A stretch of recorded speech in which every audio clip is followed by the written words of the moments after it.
Hi, everybody. Welcome to another Sandler webinar. This is our educational webinar series designed to help you sell more and sell more easily. This time we're talking about negotiating, specifically negotiating from the inside out, which is Clint Babcock's new book. And we have the author here with us today. He's our negotiating expert.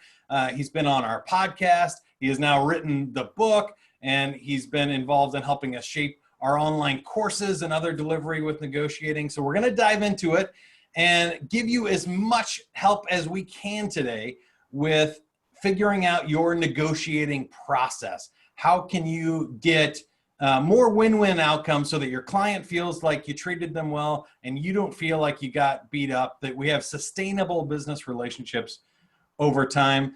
And that's really our goal here at Sandler. So as we give everybody a couple of minutes here to jump on, if you're not familiar with Sandler, we're the world's largest sales and management training organization with over 250 locations.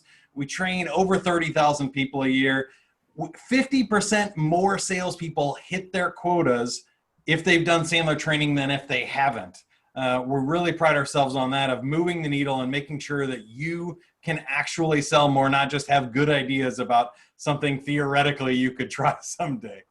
And thanks to all our clients there, 96% of them said they would recommend Sandler's to others looking for that. If you are looking for the new book or our negotiating mastery course, you can find those in Sandler online, and that link is sandler.com/negotiating offer. It's a special offer just for you visiting this webinar today. It's a secret link, so check it out, sandler.com/negotiating offer. There is course and book information there. You can get the book. Now, last thing before we jump into the content is, at Sandler, we always talk about this as a learning process. We would love to make you a master negotiator, a mind ninja that can get your price every single time in the next hour. Unfortunately, that's just not possible. Adult learning strategies, we have to take you from awareness of things that are happening to you to knowledge about how to fix them. Then you got to try it yourself. And then if you try and fail over and over again enough, eventually you can get to negotiating mastery. So this is a long program from us. We're going to cram as much in here as possible in the next, 55 minutes. But know that David Sandler said you can't teach a kid to ride a bike in a seminar. We can't teach you to be a master ninja negotiator in the next 55 minutes. So we're going to do our best, but check out that link, sandler.com/negotiating offer. Now, Clint, welcome to the webinar. Thanks, Mike. Tell us a little bit about negotiating, how we got here today, the new book, and why you think people struggle with negotiating.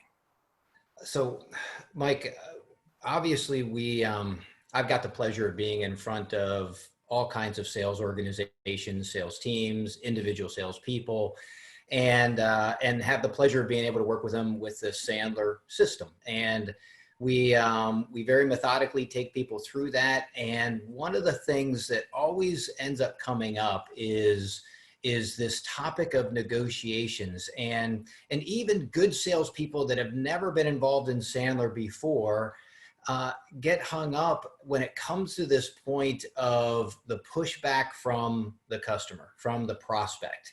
And I've seen really good salespeople be not so good at negotiations and end up getting skinnier margin deals at the end because they just didn't build the leverage in, and they didn't have a methodical, process driven plan when it comes to negotiating. So as I was seeing that over the years and years and years, this is where I thought, all right, it's time to really start addressing this part, because hey, in this day and age right now, negotiations, it's a skill. It's a skill. And one of the things that I mentioned and I talk in the book is, hey, we've got, what do we have? We have emotional intelligence, people know about.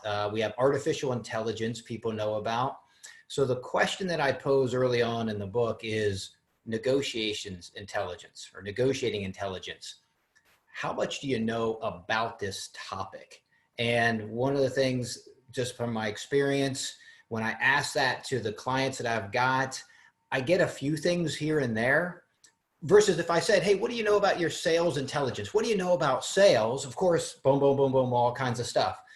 What do you know about negotiating? And it's really usually pretty limited on the kind of responses that I get. So this book is designed to do two things. One, increase your negotiating intelligence exponentially. And then secondly, give you a plan and a process for that point in time when the negotiations begin in your sales cycle. You're on mute, Mike. Man, I knew I was going to catch that at least once. That was a great job. I wanted to encourage everybody to type into the chat there your answer to this question. What is your biggest struggle in negotiating? A couple people already have, so I won't shout out your names on the challenge part on this one, but pricing pressures from clients, especially budgets being frozen this year, negotiating against yourself, having to discount your price before every deal or at the end of a quarter and things, just to make sure that you're hitting your numbers. A lot of times that comes with management pressure to get deals done, or it's just your industry. You're in a commodity, you're in a business that negotiates all of the time. And you've mentioned something there, Clint, that I think was especially important, which is you mentioned sales skills versus negotiating skills as different things. Tell us about that. Yeah. So one of the things that happens in good negotiators, and we're going to talk about 3 different negotiators today, they will start to negotiate early and often before they even are interested in the deal. So one of the things we try to really separate and make sure people understand is the difference between selling and negotiations. And you can see here on the screen the difference. And then the great thing is you've got a sales process. If you understand Sandler, you got that process. And then when it comes to negotiations, what's that process and what that looks like? And depending upon the world that you sell into, you're going to have different types and different styles of negotiators. But one of the things that we really try to discover early on when we're teaching people the sales skills and methodology is, hey, what's going on with you? What's happening with you during that sales process? In the negotiating book, I call it the inner game. What's the inner game of negotiations? And that's where section 1 really kind of dives into, is very similar. If I were to say, what kind of salesperson are you? You would give me some kind of description around that. Okay, wonderful, great. What kind of negotiator are you? And how have you been able to win that inner game of negotiations? So Mike, in that previous slide, you said, what are some of the big struggles that people have? And some of it is internally on how they deal with it and how they look at negotiations. And this slide really starts to nail down into it. So what we did is we took and we did some studies and we really looked into, all right, what are some of the key behaviors that go into making up that internal inner game? And I did a session recently with one of my clients and I had somebody chat, oh, I hate conflict. Okay, so really in essence, negotiations is conflict.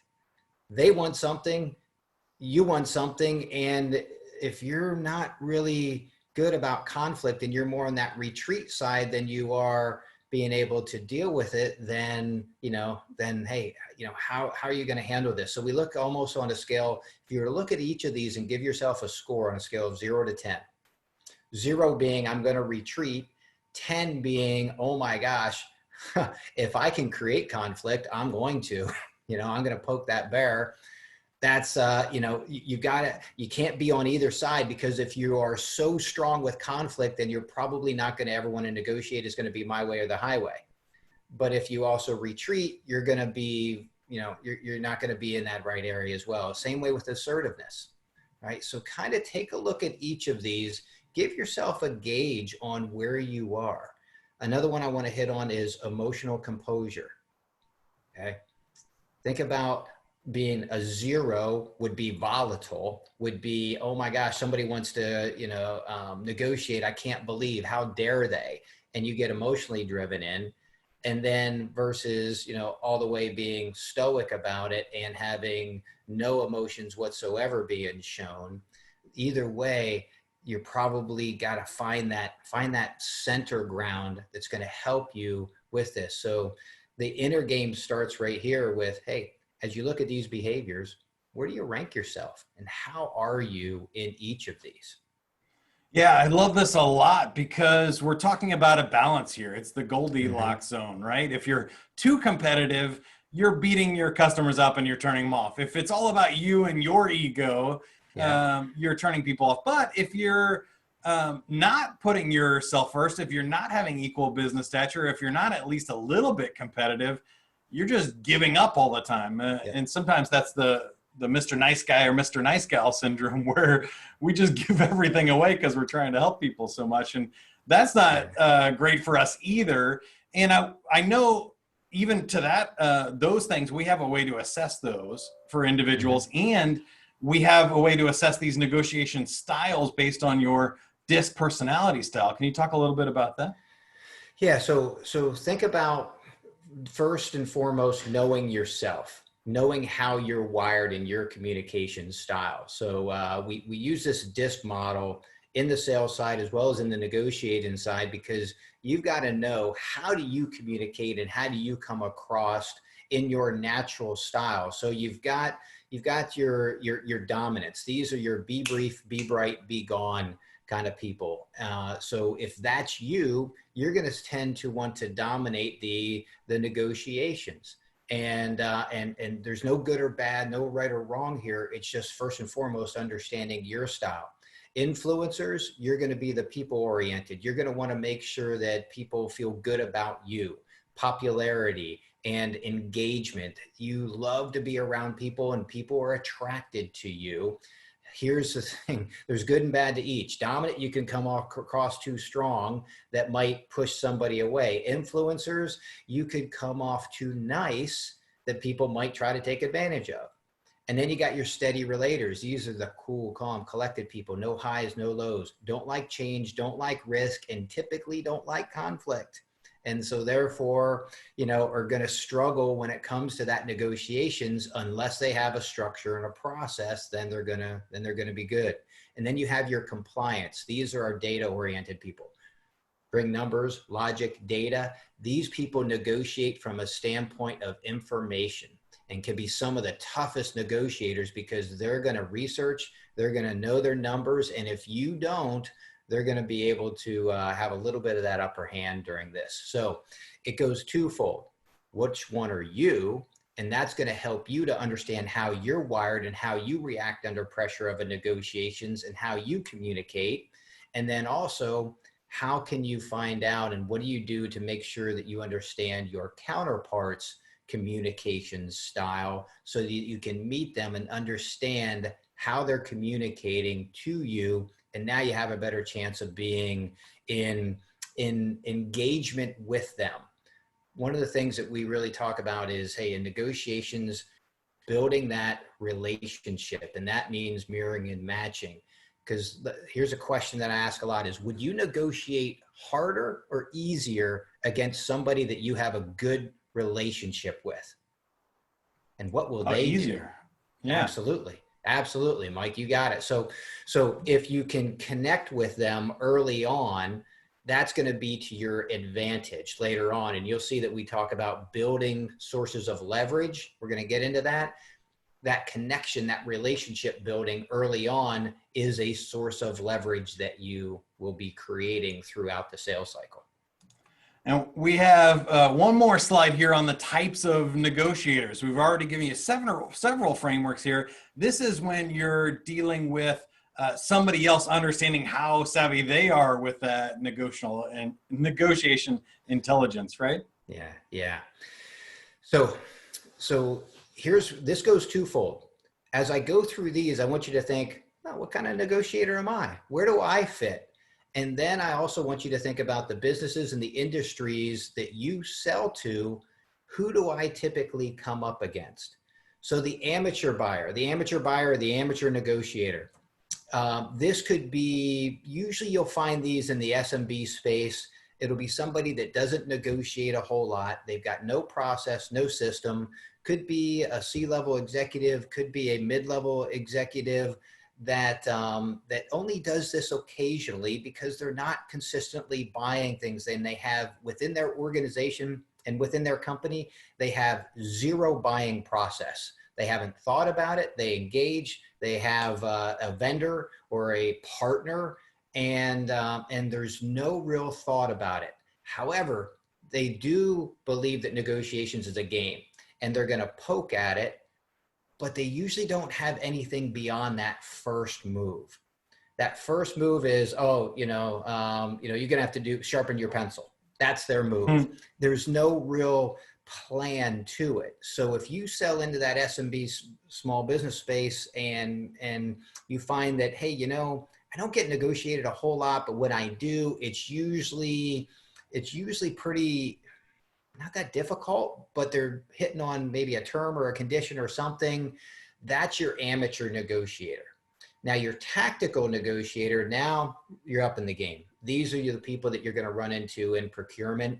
These are the ones that know how to leverage other resources within the organization. They're going to use attorneys. They're going to use contracts. These people really have a process.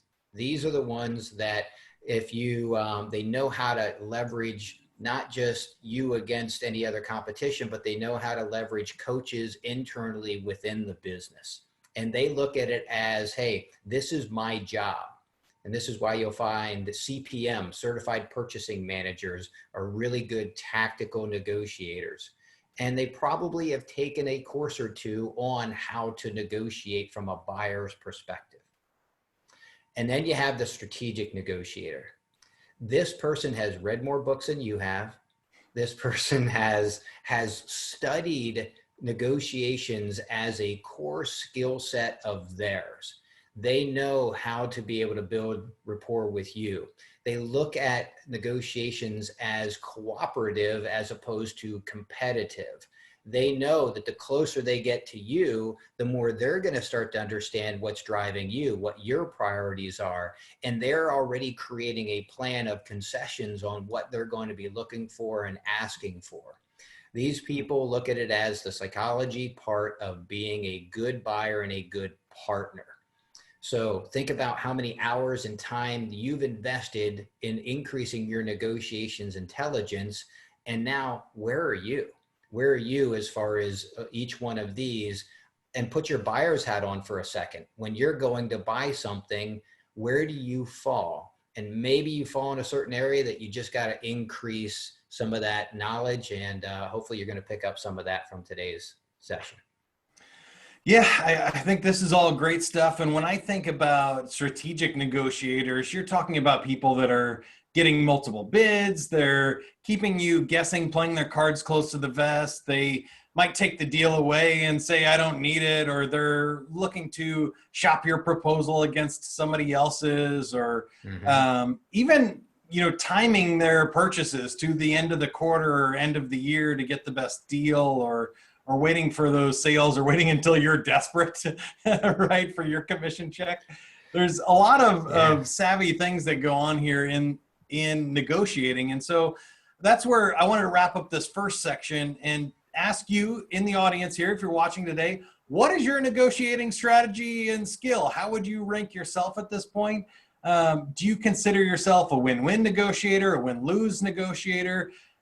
Based on those descriptions that we just gave you, how would you describe your current negotiating style, strategy, skill? And then I'll ask you, Clint, when you see the typical, let's say, B2B salesperson, where do they fall in this, do you think? The typical B2B salesperson, the moment it's not so much where do they fall as much as the moment they get a pushback, the number one move that they make is directly to try to adjust the deliverable that they gave. Because if the pushback is on price, they go back to immediately trying to make an adjustment of the deliverable, the value engineering approach, or what can we do? And here's also, unfortunately, here's the biggest strategy a lot of B2B salespeople, as well as B2C, have. Their strategy is to call their manager. Their Yes. strategy is to call their manager and not to be able to help them in the way that they should, but in the way to be able to then negotiate against their manager or against internally within the organization to discount the deliverable, to get a better pricing, get better terms, get better conditions. I don't know how many sales leaders I've heard from that have said some of the best negotiators negotiations my salespeople do is internally with us to try to lower our prices or try to meet this deal. And I understand, I get it. I'm not bashing them as much as I'm saying, hey, I get it, because they're being driven to hit a number and they've got pressures to hit that number. And then when the pricing pressures come into play, they got to turn around and find it some way if they don't have a process in place.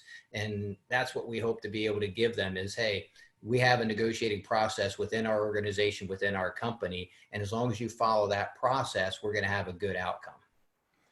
Let's start talking about those and maybe talk about the win-win strategy here as we move into some of the things that we can fix, common mistakes and ways to overcome them is understanding the sources of leverage and how you can use them to get beneficial outcomes, not to beat people up, right?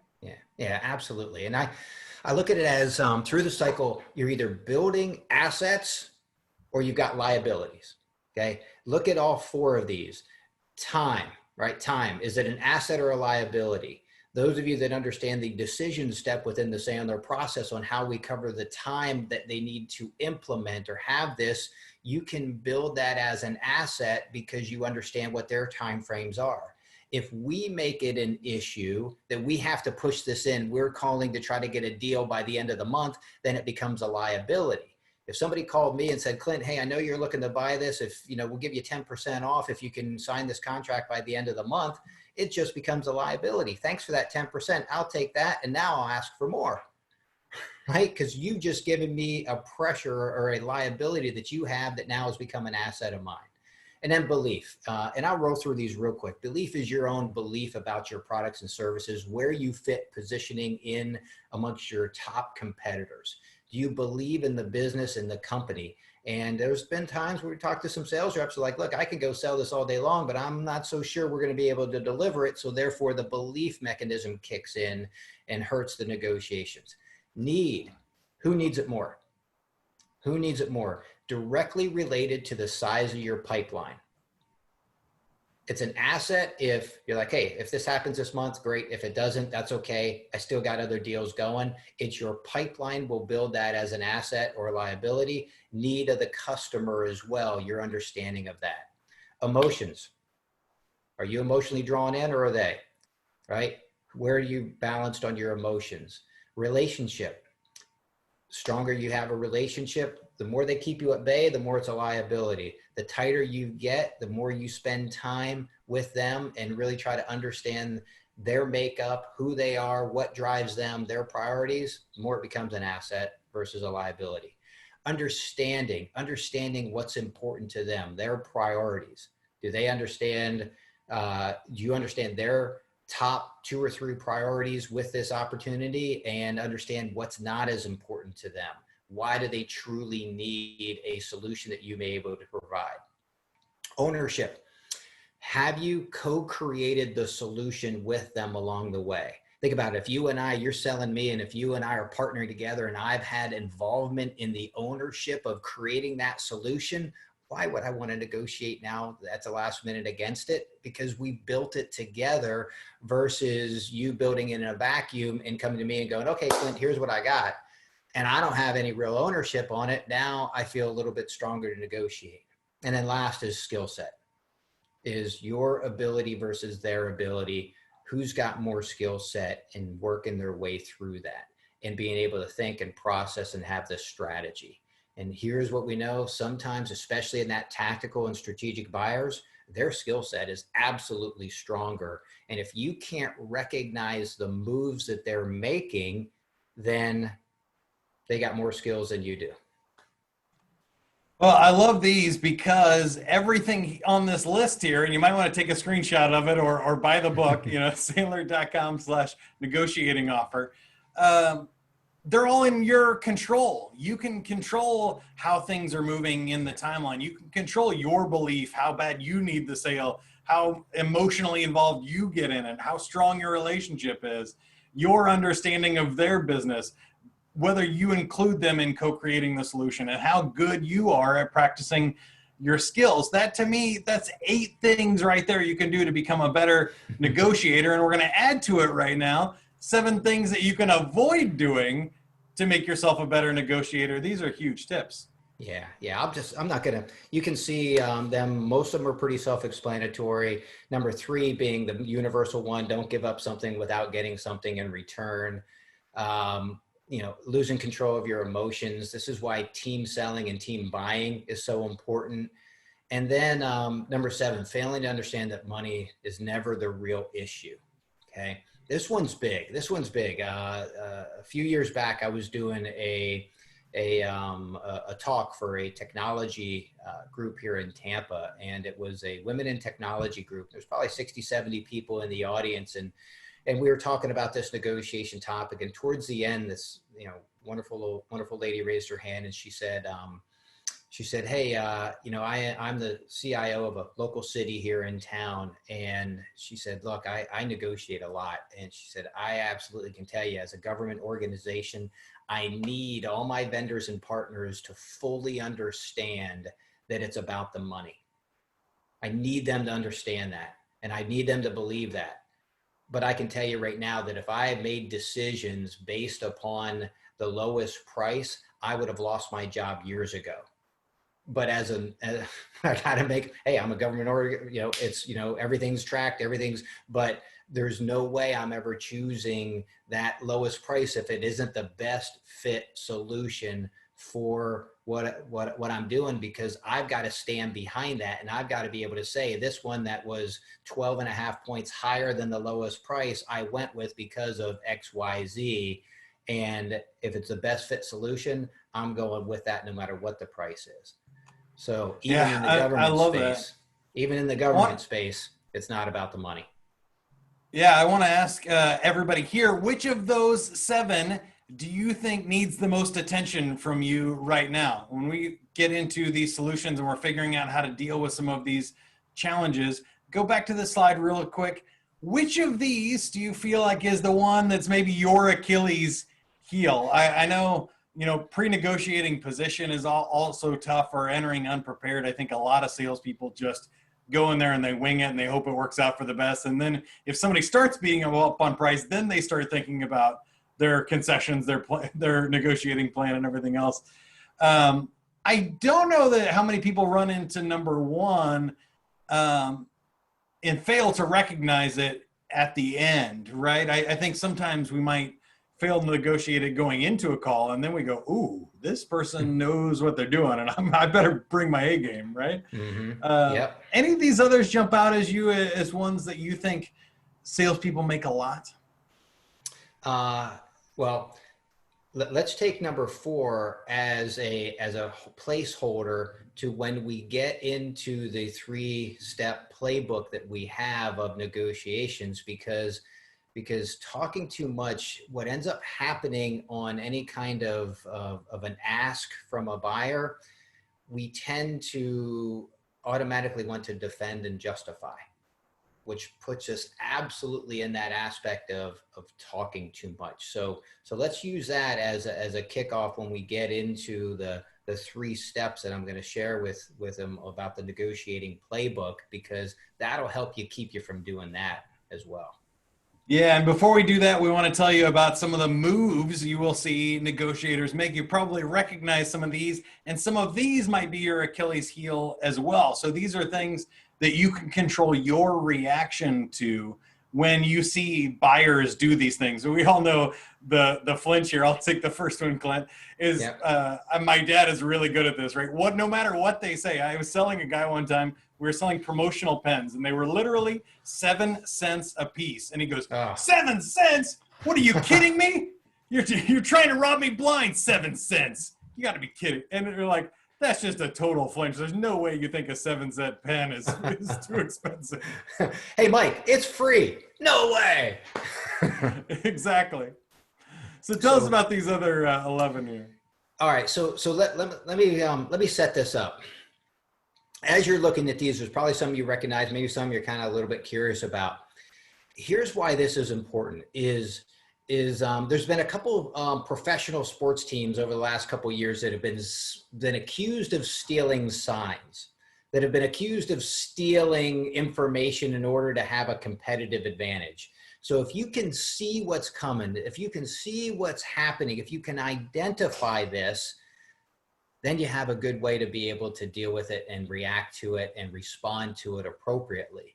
So what we want to do is we want to show you, and almost if I was ever asked to go train buyers and turn my back on my sales friends and sales clients, first of all, I'd probably get fired all over the place. You're training those buyers, quit training those buyers. But if I would be training them on these 12 gambits in order to be able to use against the sales organizations and sales teams that come in to sell them, because at any given time, these can be pulled out, not just one, but two or three or four or multiple along the way. And if we can recognize them, now we can work on how we're going to respond when we see them.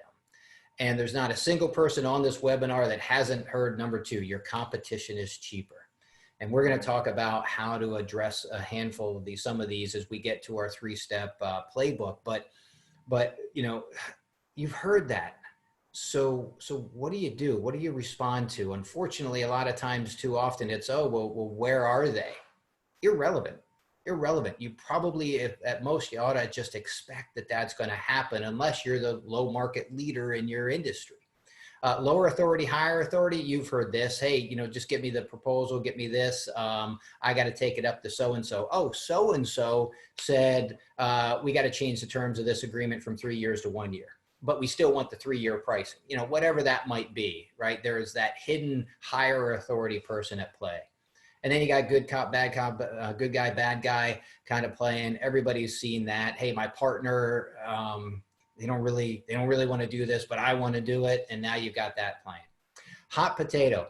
Here's one that has really shot up over the past 90 days once COVID-19 hit.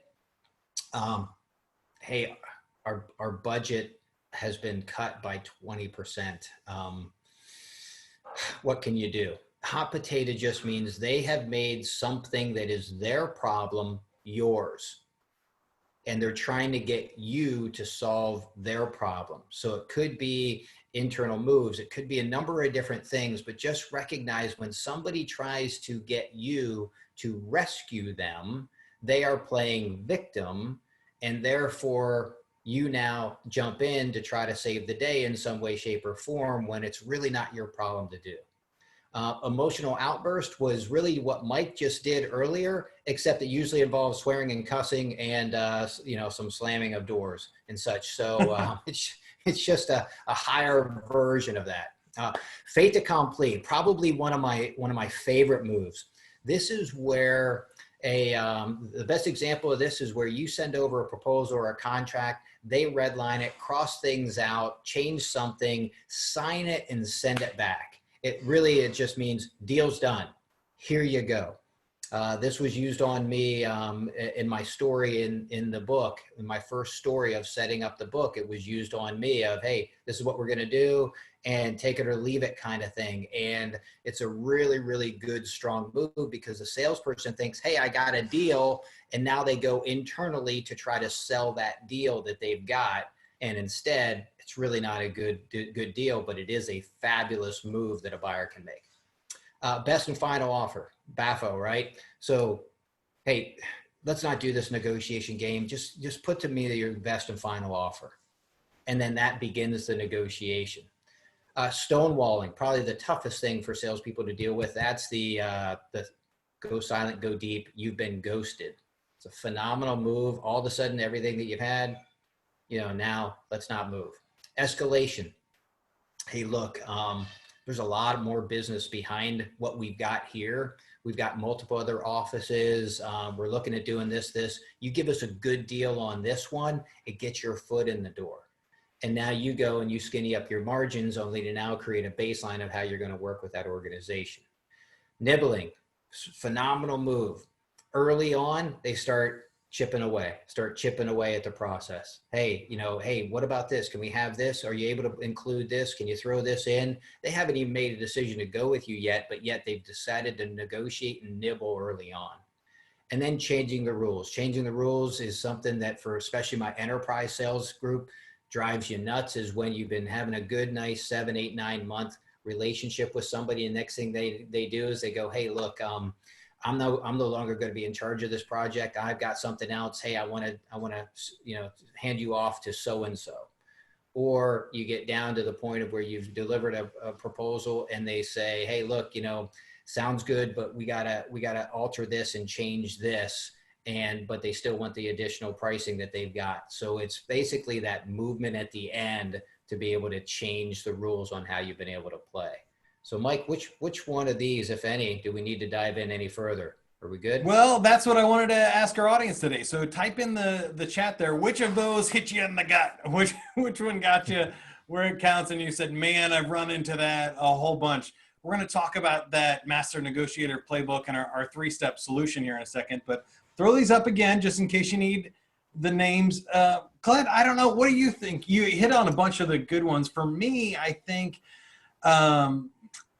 best and final happens a lot, and then also nibbling, but they're all kind of ways of getting unilateral concessions, right? Just you giving up something without them doing it. So I always like it when I say, hey, here's the price, and they go, let's not negotiate, just give me your best and final. I was like, that was the best and final. I gave a number, you give a number. Right. Now it's not my job to negotiate against myself, right? But that's what a lot of these are designed to do. It sure is. And with that, hey, agreed. Absolutely. There you go.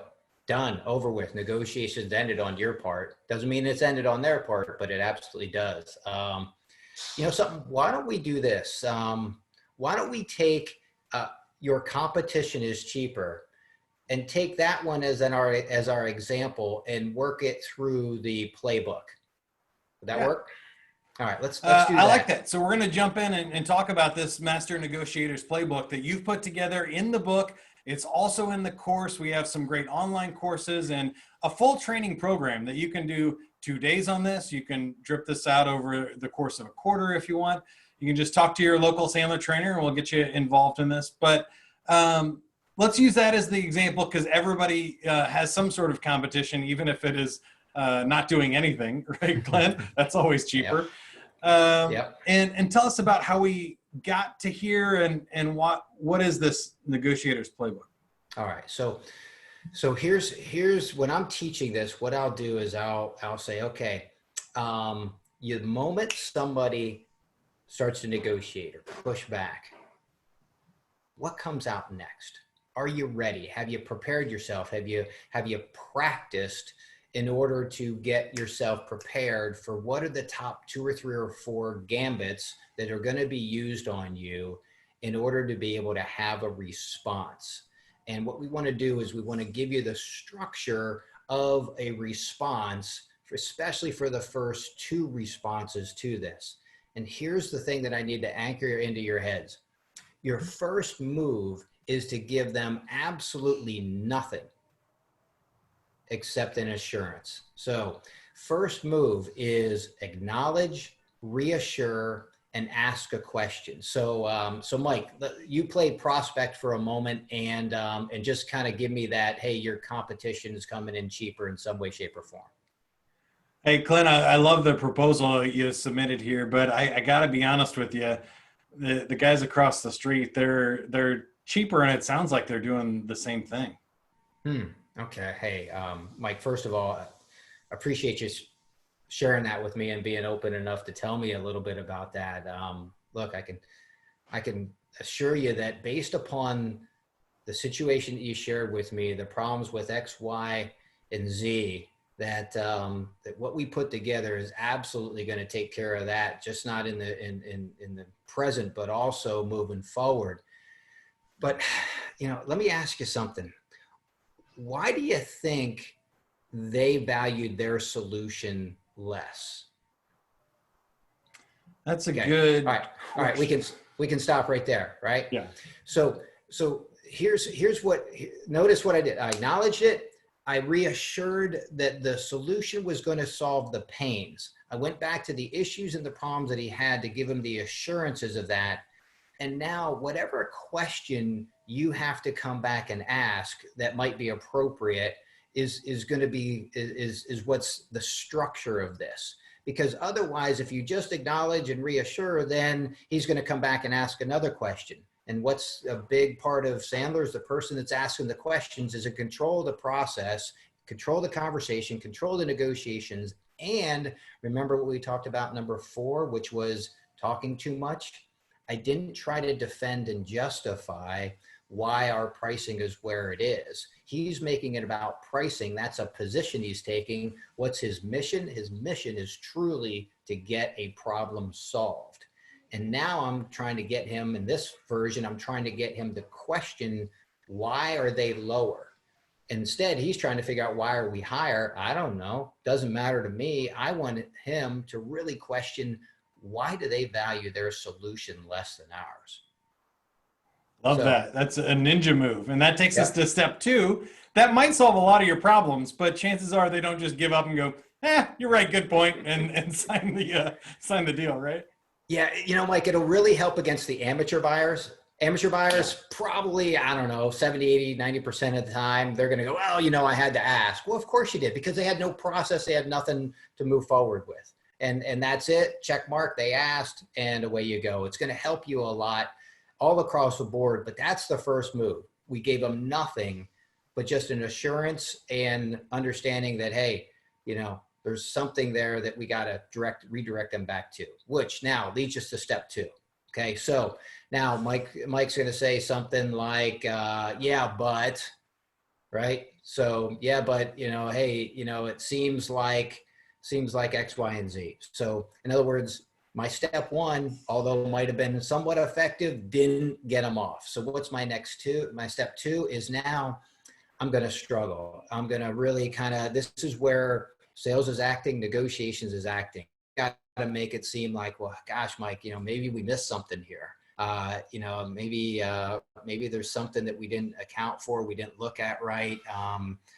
You know, hey, you know, would it make more sense if we go back and make sure that we really looked at some of the issues that you're trying to resolve and how we address those? Because in fact, maybe we're not, maybe the solution is not right. Maybe you got a better solution with one of our competitors. And for those that understand negative reverse selling, that understand going the opposite of what your prospects would expect, this is where you want to go, because what this does is it helps find the truth. Did they like your proposal? Do they like your solution? But they're really just trying to make it about the competition's cheaper price. And this kind of helps to get a little bit of more out on the table, because if they do like everything you've put together, or if they do truly believe that, hey, the competition's got a good deal and it seems similar, you get a chance to go back and co-create that solution a little bit tighter if necessary. But again, step 2 is still giving them nothing but more conversations and questions back into the problem and the solution, and even using the psychology move of negative reverse selling, pulling back in order to find out, is there really something else here? And do you really like our solution? And that's going to be key to this move. Yeah, I think that one is huge too. And to me, I think it's where I start questioning, and we want to question them of, have I lost your trust? We've been working together and co-creating the solution up till now, right? Yeah. I'm assuring you that I was fair on my side. Did I miss something? Did I include something? Do you not believe that we can solve the problem? What's the real issue here, right? Before we do anything, we want to make sure that we're solving the right problem. You nailed it, Mike. Exactly. And I even like your little slight twist on it, went back to the relationship, right? And I like how you even could position it back to that. Hey, maybe there's not some trust here and such, that you know, would either say, well, yeah, Mike, we're not so sure now, at least you're getting the truth, or, oh, no, you don't understand. No, we love you guys. We trust you guys. Oh, okay. Pendulum swinging in our direction. Love it. Awesome. But again, we have these savvy negotiators that's not the end of it. They still push and say, hey, yeah, I love you, Clint. You got the right solution, but my boss is really beating me up on the budget this year because of COVID and everything else. We really got to cut this back. Yeah. Yeah. So keep in mind, negotiations is modifying, changing terms, conditions in order to get that win-win outcome. So this comes into the strategy part of you being prepared in order to understand what's important to them, what are some of their priorities, and where money would even fall into play. Could you add additional licenses that might be important to them? Could you add additional services, training, timelines, terms and conditions on payments? What are those things that you believe will have a good amount of value to them that will cause you to increase the value of the opportunity? Don't look at it as we're shrinking value. Look at concessions as I am gaining value because I'm going to give something, but I'm going to get something in return. And this is where using questioning techniques like, hey, let's pretend we didn't move off on the pricing, but instead we did blank, blank, blank. What would happen then? And using figuratives, if you will, to understand what's going to happen, because it's okay to propose some things. And I'm a big fan of it's okay to go first. In Negotiation 101, they say, oh, never give the first number. Well, there's a process and there's an understanding called anchoring. Sometimes anchoring helps. If I set a high anchor with something, it's going to be able to help me later on. So in this art of concessions, we got to give slowly and understand that anything that we give early and too often loses value really fast. Everything that we hold on to later on gains value. So at this point, if you have hey, here's what we're willing to give, but here's what we want in return.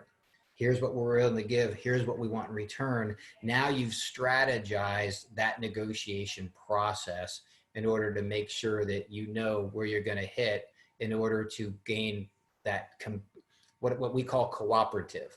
It's not mentioned in the book, but just understand the difference between cooperative negotiations and competitive. Here's the big difference. If I'm selling sweaters on the streets of New York and you try to negotiate with me, it's a competitive negotiation because I'm probably never going to see you again. You're not going to be a long-time customer. I'm not going to have to deal with you on an ongoing basis. So I'm going to be very competitive in my negotiations both ways. But if I sell you and you become a client of mine and I'm going to see you on a regular basis, we're going to need to work and partner together. You're going to see more cooperative negotiations. And that's that give and take that we're after. So I prefer, I think win-win has been overdone. I just want it to be a cooperative partner, trust-to-trust relationship that we both end up feeling like we're going to have a better partnership because of what we've been able to gain together as opposed to concede together. Yeah. I want to ask you the really tough question here as we kind of skipped over the one there, make it look like it hurts. And I love this because my wife and I were negotiating over some home projects this weekend and I gave in too easily. And you could tell because she was like, hey, if I let you do this, can I do this? And I'm like, deal. Right away, no negotiating. And she's like, I could ask for so much more, right? Yeah. It didn't sound right. So I think there's a little bit of gamesmanship here, acting, but I don't want people to feel like this is misleading others. Sometimes struggling is in both parties' best interest. Can you talk about how you justify this as ethically selling while still struggling maybe to make it look like it hurts? Well, in fact, it probably should hurt a little bit because in this case, they're typically asking for something. And if they feel, just like you did in your scenario, if they feel like they got something too quickly, too easily, then it's going to cause them to want to ask for more. But if they feel like they had to work for it, think about how they feel when they do get that. Anything that we've had to work hard for, we feel better that we get as opposed to, oh, well, that was easy. Right. So there is that emotional understanding. And same way with us, when we're working hard to try to get something from our clients and we do get it, it's endorphins. It makes us feel good. It's that win that we get. And that's the part that they've got to be able to see the emotions. Negotiations, just like sales, is an art and a science. We're giving you a decent amount of science along with this to make sure that you've got the system and the structure to this. But the art is how you deliver that in your way, your style, and how you're going to show them that what they're asking for is causing a little bit of discomfort, and they're going to feel better about it when they do get it. Now, this, Mike, I think we got this kind of teed up here for them to give them a little bit of a negotiation matrix. And the big a lot of questions in the chat here, Clint, are about like, well, how do I know what's equal value or what to give in first? You gave some of those examples on terms and stuff. Can you help us figure out how do we make this concessions worksheet? Yeah, please don't do this in a vacuum. Sit down with your other peers, sit down with your other sales team, your sales leaders, and sit down and work this through and get some really good understanding. If you sell a repetitive product that you're selling or service on a regular basis and such, sit down and really kind of rank these out and think about what these could be. You could come up with a general one. I've seen companies do that. And then you can come up with specific ones based upon a situation that you're going into. But you can see here, and I don't get too hung up on the quantity value and stuff. Those are important, but look at my concessions, buyer's concessions. So if I give up additional training, what do I want to get? I want to get them to buy more product, right? If I give them upgraded support, what do I want to get? Agreed to levels for next year, right? I want to get an expanded agreement. So you can see this kind of really starts to map out the act of not giving up something without getting something in return, and makes you really work your way on down instead of immediately giving up to their first initial demand that may not be as relevant as something else. There's a concept called pie negotiations. And pie negotiations is, unfortunately, a lot of people think, hey, this is as big as the pie is. We're all trying to get as much of that pie as we possibly can. Strategic thinkers think, well, this is the pie. Well, what if I bake a bigger pie? What if I gain and they gain to this, instead of we are all vying for just that little, our extra additional slice of that pie. So this is the part that I like to see my sales organizations and people think, well, okay, what if we make this bigger? What if we stop looking at this as a 1-year deal, but we start looking at this as a 3-year deal? And we make this into something a little bit more of value to both of us. Now you're thinking strategically on how to work your way through this negotiation. I love those strategies. I also like getting things back. So, hey, we need a 10% discount. You say, hey, I can do that if you extend it another year.